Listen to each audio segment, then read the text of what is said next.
নামাজে মনোযোগী হওয়ার তিনটি উপায়। এই দুনিয়াতেও কি আল্লাহ তাআলার সাথে কথা বলা সম্ভব? আশ্চর্যজনক হলেও মুমিনের জন্য আল্লাহ পাক রব্বুল আলামিন এমন একটি ইবাদত দিয়েছেন যে আল্লাহ তাআলার সাথে কথা বলা সম্ভব, আর তা হলো নামাজ। যে ইবাদতের ব্যাপারে কিয়ামতের দিন সর্বপ্রথম হিসাব নেওয়া হবে। একজন মুসলমান সাবালক হওয়ার পর থেকে মৃত্যু পর্যন্ত বিশেষ কোনো কারণ ছাড়া ছাড় দেওয়া হয়নি।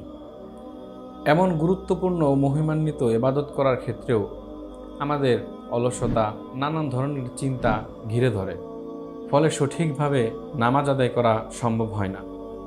এর অন্যতম কারণ হলো নামাজে অমনোযোগী। জীবনভর আপনার নামাজে মনোযোগী হওয়ার জন্য 3টি টিপস ফলো করতে পারেন।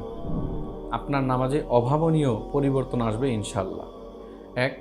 নামাজ পড়ার পূর্বে আপনি কল্পনা করুন যে এই নামাজটি আপনার বিদায়ী নামাজ, কারণ মৃত্যু কখন হয় তার কোনো ঠিক ঠিকানা নেই।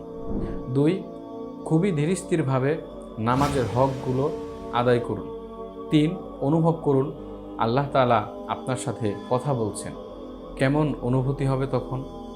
এই 3টি উপায় অবলম্বন করতে পারলে আপনার নামাজ হয়ে উঠবে সুন্দর থেকে সুন্দরতম ইনশাআল্লাহ।